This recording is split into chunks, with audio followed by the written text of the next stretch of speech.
People will say to me over and over and over again, I understand what you're saying. It makes a lot of sense. And I, of course, am operating at a much higher level than all of those people around me. And the people who really need to hear this message are not here today. They're back home watching a football game or whatever it is that they're doing. But they obviously wouldn't even come to this because I'm at such a much higher spiritual level. But I'm in the energy field of people who are always bringing me down. They're cruel, they're nasty, they're inconsiderate, they're not compassionate, they're vicious, they're hateful, they're any number of things that I don't want or can't tolerate in my life. And they bring me down. You've heard it, you've said it. They bring me down. My husband doesn't understand me. My boss doesn't get it. The people around me don't get it. It's a lousy, hateful world out there. There's a lot of people out there who are mean. There are a lot of people who are represented by those people that we quote call our enemies and so on. And I'm in that energy field and I can't help but being brought down. And I always ask myself, and I respond to that with imagine how Jesus would respond to such an observation. Like, I don't want to be over there with all of those thieves. You know, I can't go over there. I just can't be around them because they just bring me down. And you laugh because it's too absurd. Those prostitutes over there, they're just filthy. Those are just people that, they bring me down, so I stay away from them. I don't want to be around them. That wasn't his way. And I suggest to you that the reason that people with lower energies bring you down is not because it is them that are bringing you down, but it is because you join them in responding to them with the same energy that you despise. So if someone hates you, and you hate them for hating you, you have responded to force with a counterforce. Anything above 200 is power. It's empowerment. Anything below 200 is force. If you get angry at somebody for being angry at you, if you get upset with somebody who is upsetting, if you get hateful towards someone who is acting hateful towards you, in your thoughts or in your actions, that is what it is that is bringing you down. But if you learn something else, something that St. Francis taught us, in this prayer of St. Francis, this prayer isn't just a Catholic prayer. The prayer of Francesco is an 800-year-old technology for spiritual problem solving. Indeed, there is a spiritual solution to every problem. And energy moves from slow to high and low to fast, or reverse that, slow to fast and low to high. And that the lowest energies are the energies of the world of the physical. This hand looks like a solid mass. But if you look at it under a microscope, you know that it's not a solid mass. It's nothing but a bunch of molecules and atoms and subatomic particles all moving about. You know that. You know that inside there, despite what your eyes tell you, that inside here there is nothing but energy. And I've said a lot of things, and if there was an audiologist out there who was going to give you the energy report of the sound that was in this room, and all of an iridologist who was going to give you a report on all of the light in this room, you would discover that there are no problems in anything that was said or anything that you have seen. There are no problems in it. All they would do is show you, well, here's the energy. It would be a big scroll. They'd pull it out on an oscilloscope, and it would go like this, and then he said this, and then he said this, and you'd say, well, wait a minute, I thought maybe I heard him swear once, and that really kind of upset me. That was really a problem. And they'd say, no, can't find it in here. No, it's not in the report. The report just shows energy, but I didn't like that. Well, it's not in the report, because energy has no problems. It's only when we take it in and process it that it becomes a problem for us. There's no problems out there. And every problem that we have is located back here in this lowest energy field of all, the energy of the solid. And then we move up from the energy of light to the energy of sound, or of thoughts. And we actually think faster than light. And every thought that we have, as I've talked about in Power versus Force, has an energy component to it. And the higher the thought, as you move up towards love and peace and what I call intention, you change the impact that it has on everything in your life. Not just on everything in your body, but your life as well. And everyone that you impact. Some will feel better for being in your presence, some will feel worse. And the most astonishing piece of research, let me see if I brought it with me, is in the eye of the eye. This is one of the things that Hawkins concludes. One individual who calibrates at 700, if we had one individual calibrating at 700 on this planet, they would counterbalance the negativity of 70 million individuals who calibrate below 200. One person at 700 can counterbalance 70 million individuals who are at force or below. Imagine if there weren't people, enough people, who were moving the energy level of all of humanity with whom we are all connected. If we didn't have these people and this energy and this music and these books and these words and even events such as this going out across the world on the internet and so on, if we didn't have this and we moved our collective consciousness to a place where we didn't have enough people above the 200 range, the collective negativity of the people who live at this energy level would self-destruct the entire human race. That's for you to know how important and significant it is for you to live at these higher levels. And what did Francesco, and when I wrote Spiritual Solution to Every Problem, this photograph, which calibrates just a little bit under 600, which means that carrying the energy, if you look at the last 3 books of mine that have been written, this one, A Spiritual Solution to Every Problem, the 10 Secrets book, and the Getting in the Gap, notice the design, notice the feel, notice the photos, notice the drawings, notice the way that it feels in your hand, because everything has an energy. And we can design books, and we can design to understand. When Linda held the CD next to her of Sky's Music, and then she held the aspartame, one of them made her go strong and one of them made her go weak. Everything has an energy. And when Nisargadatta said to me, you don't have to read this book, he said, this was in 1982, he said, just carry it with you. It was called I Am That. Just carry it with you, and the energy from the words that you carry with you will impact those around you. I said, this is just a crazy old fart. What could he be talking about? How could, and some of you are probably thinking that about me today. How could a person say that just carrying something around could impact? And then I began to see the research, and Power versus Force came into my life, and Dr. Hawkins, and I began to see that I can make an impact and a difference just simply by the things that I carry around with me, what I wear, how I speak, what I listen to.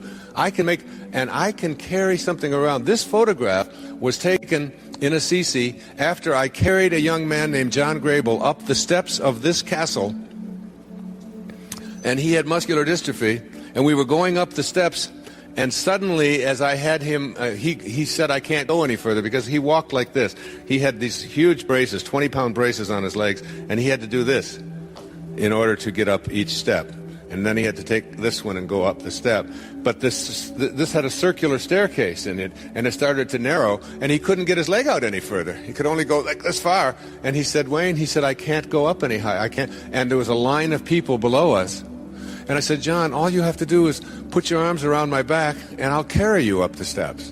And he weighed about 200 and some pounds with his braces. 6'1" man, 22 years old. And he got on my back, and I started carrying him up the steps, and then I remembered a couple of things. First, I remembered that I was 60 years old. And the second thing I had forgotten was that I had had a very serious knee injury. And I had been told that it was pretty seriously injured. I might even have to have surgery on it, possibility of replacement, all of that kind of stuff. And I couldn't even play tennis or run without a brace on it for the previous several years. And as I got about 4 or 5 steps up up that castle, suddenly my leg just started to buckle. And I realized that we were going to collapse, and I could see the headlines in the Assisi Daily News. You know, Guru collapses and 2,000 people are all tumbling down this. And suddenly, the night before, I had given a lecture on Francesco, and I had talked about his biographer, Nikos Kazantzakis, who had called him the last Christian, and what his calibration level was. I had been talking about that. And I saw St. Francis. I saw him standing right there before me. And it was a transformation in my life. And my leg righted itself, and I stood up, and I started walking up those 3 flights of stairs. And suddenly I realized that my knee didn't hurt at all. And I started not just walking, but I started to run up the steps with this 200-pound man on my back at the age of 60. And I ran all the way up to the top, and my wife was up there at the top, and another 25 or 30 people who were there to see the place where St. Clair the last place where she had, before she had died. She was the first woman admitted into the Franciscan order by Francesco. And I got to the top, and she said to me, my wife said to me, she said, "What are you doing?" She said, "You ran up those steps. You're not even out of breath. Everybody else is trying to catch their breath from walking, and you ran up here with John on your back? That's not possible." And I went out, and I walked over to that ledge, and I put my hands together, and I was giving thanks in that moment. And someone on a trip snapped that photograph, and we made it the cover, and it was calibrated at such a high level. And to this day, that was almost 3 years ago. That was on the feast day of St. Francis, the 4th of October. I play tennis on this. I run on this knee. I haven't worn a brace since. I can dance on it. I could just, it's like the knee has been totally, completely healed. And it all took place in an instant. Manifesting is not about attracting what you want. Manifesting is an awareness and an understanding that you attract what you are. That we're not here as human beings having a spiritual experience. It's the other way around. We are all infinite spiritual beings having a temporary human experience. Self-actualizing people, one of the flaws of self-actualizing people is that they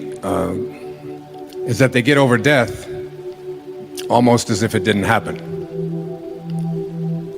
They have an awareness within them that nothing dies, that everything that materializes, of course, changes form. But there is something. My teacher in India, his name was Swami Muktananda. Many of you have read, and he was asked the question, "What is real, Master? What is real?" And Muktananda said, "That is real, which never changes. Everything else is illusion." So I've been looking at, I've been thinking about Muktananda and thinking about Dr. Maslow, who passed away on the 7th of June, 1970. And that was the same day that I was walking across the stage in Detroit at Cobo Hall, receiving my PhD, in almost the same hour. It was as if he had said to me, "I've explained this whole idea of self-actualization to the academic world. Now you explain it to the cab drivers and the school teachers and the nurses and the yoga students and everyone else." This whole idea that there is a higher place where each of us can reach right here while we're here. According to Muktananda, that is real, which never changes, and all of us are here in bodies that we believe is who we are. We're totally convinced of it. I was in a 21-year-old body, and I can't find any part of it anywhere on the planet. But while I was in it, I was absolutely convinced that this is who I am. And then I moved into another body, and another body, and another body. And the same is true for each and every one of us here, that there is some part of us that is infinite, that is the soul, that is the spirit. It makes no difference what you call it. Many of you know that I wrote a book about 7 years ago after living the Tao Te Ching for a full year. It's called Change Your Thoughts, Change Your Life. And I took each of the 81 verses of the Tao Te Ching, and I took a full year. I began on January the 1st, 2005, and I read verse 1. And I would take 4.5 days, 4 days to contemplate it, think about it, meditate on it, try to understand it. And then in the half day that I had, I would look at a painting of Lao Tzu from 2,500 years ago. And someone had channeled this painting and sent it to me from my radio show. And I don't do any writing now without him looking at it. And I just sort of gaze at this drawing that this person imagined Lao Tzu to be. And it speaks to me. And I would write an essay.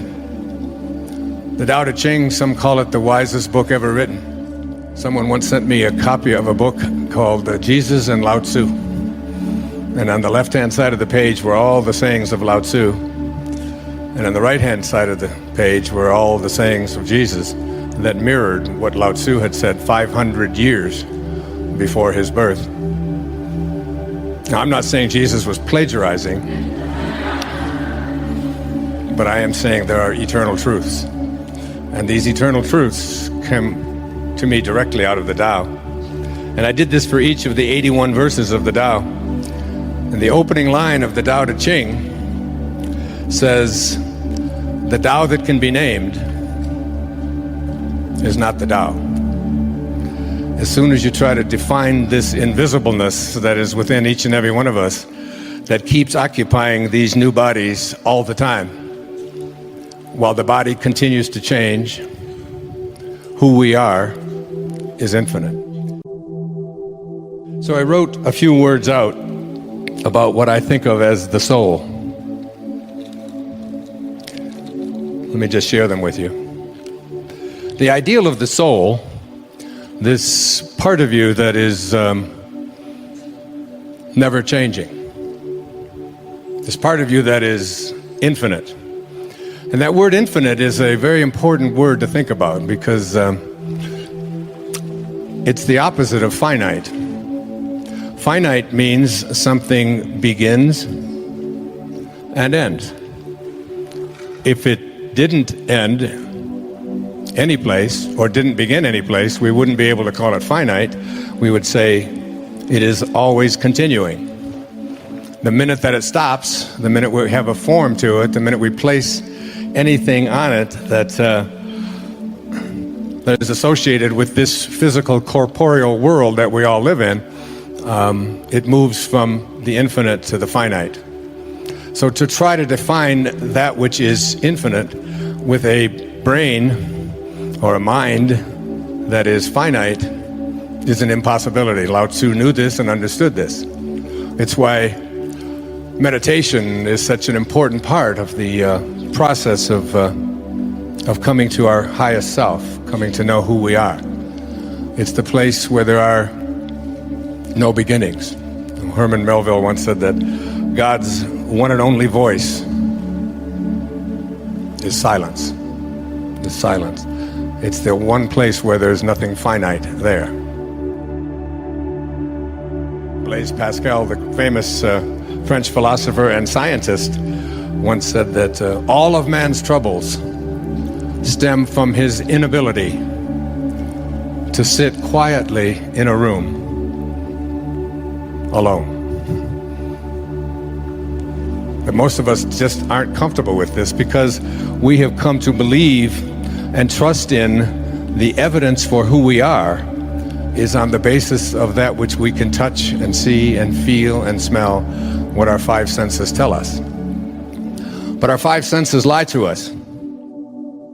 William Blake pointed that out beautifully in one of his poems back in 1777. He said, to see the world in a grain of sand, and a heaven in a wildflower, to hold eternity in the palm of your hand, and infinity in an hour, we are all led to believe a lie.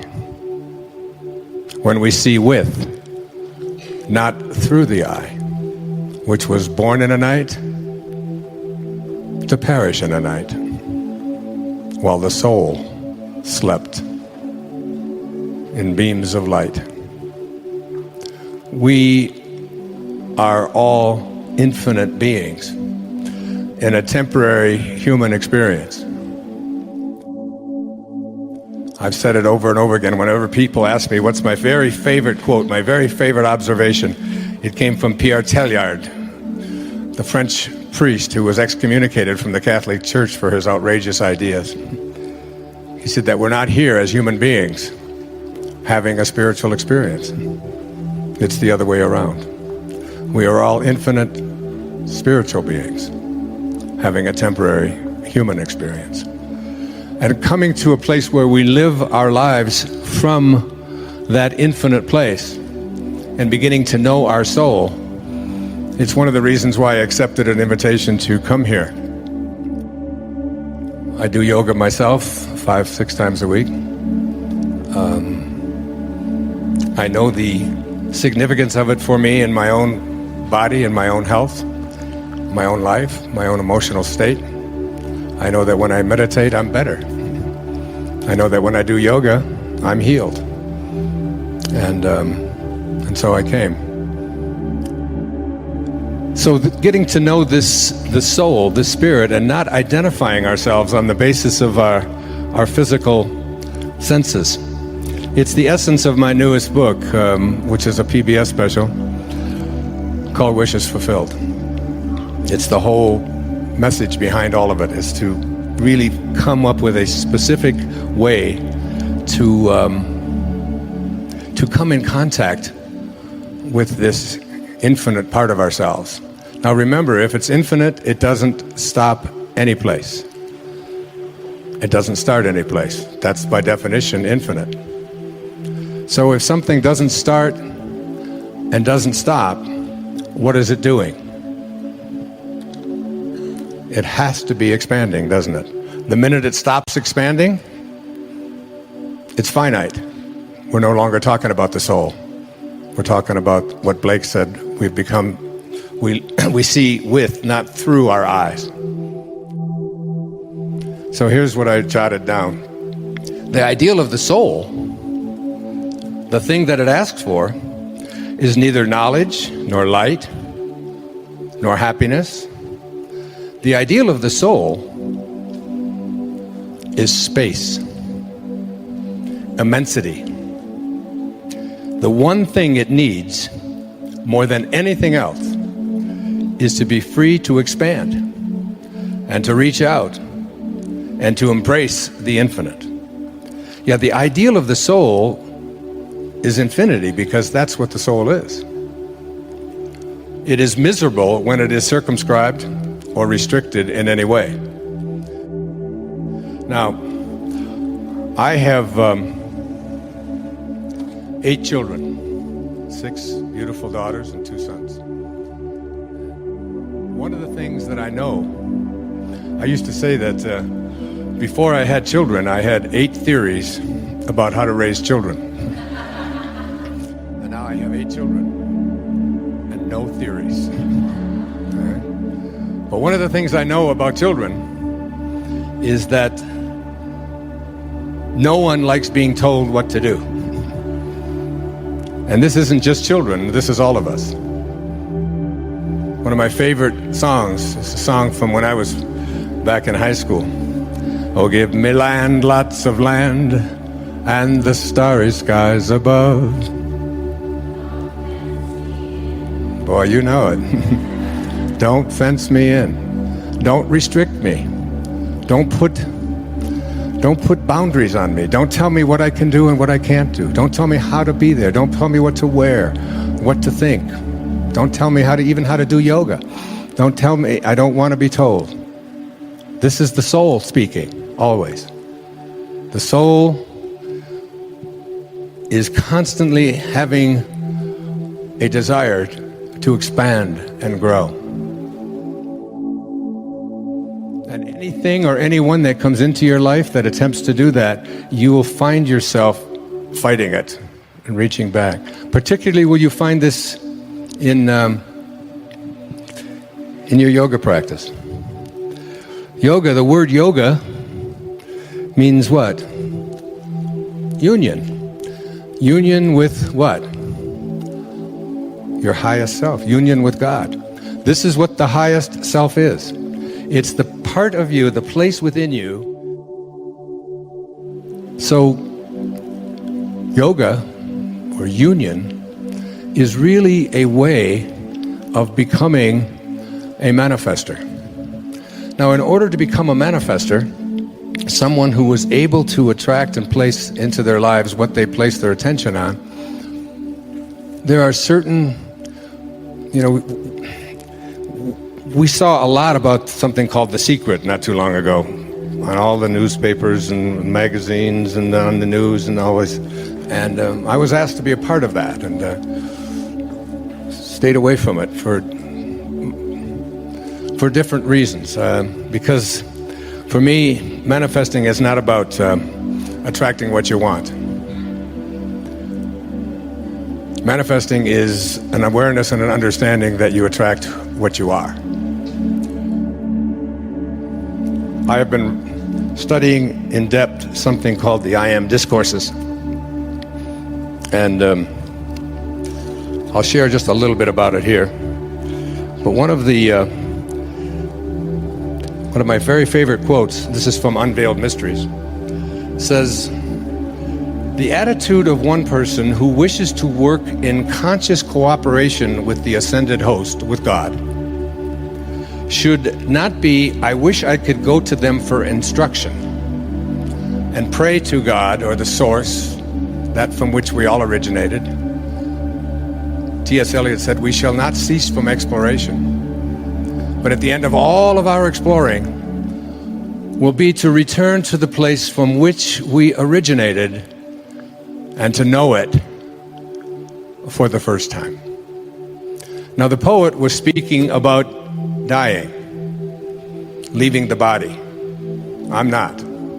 I think we can come to know that place from which we originated and live from it. And then the words that Jesus spoke to us in the book of John, that even the least among you can do all that I have done and even greater things.